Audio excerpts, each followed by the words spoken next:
Yesterday, the U.S. Supreme Court ruled that an Idaho law outlawing gender-affirming care for minors can go into effect.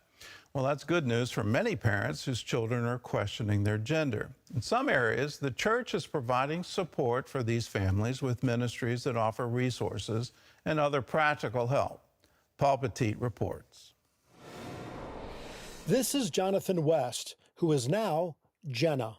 It came from nowhere. Even in Christian homes like Melinda's, gender identity and transitioning is surging. My son was gone, and this person in front of me was going to be changing, and it wasn't the person I knew.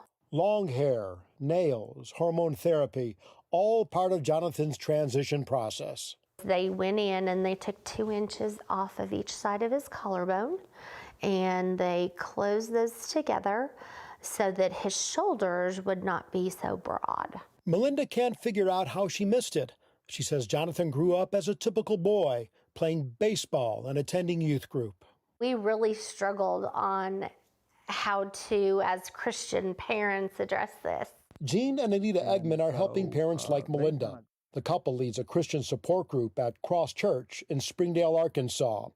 Created to guide parents with same-sex attracted children, 40% of the group now includes parents of those who identify as trans.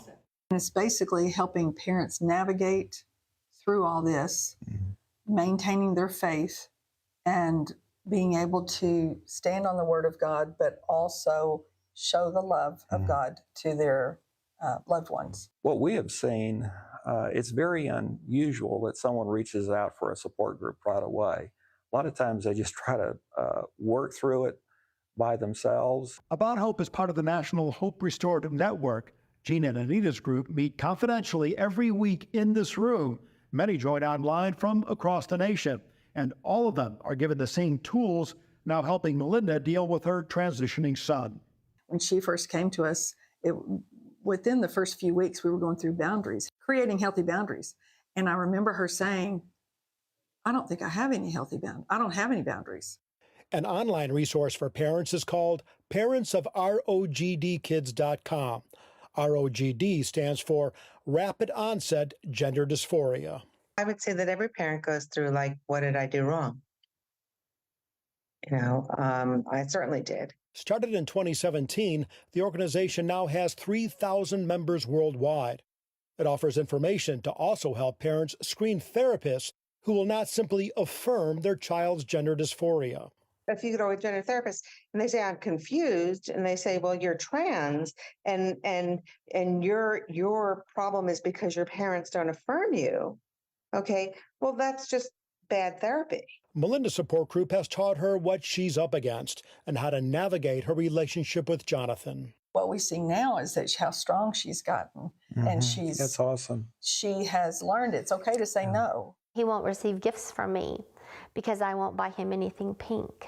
In a culture that celebrates the transgender movement, this can be an uphill battle for parents. Through proper support, however, people like Melinda are learning to cope and trust. They can't change them. And so in their Christian faith, they have to fall back on that the Lord is the only one that can really change somebody. I am hoping and praying that as he learns who he is, he will learn who he is through Christ.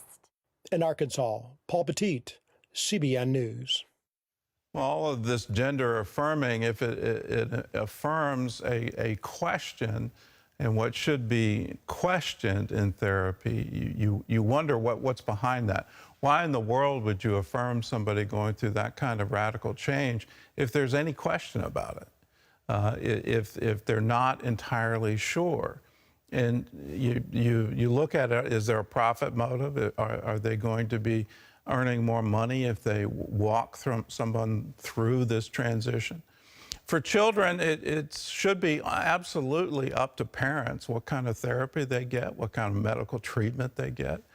All of these things should be parents first, because children don't understand that life is a long time, and decisions you make when you're 12, 13, 14 can last for a very long time.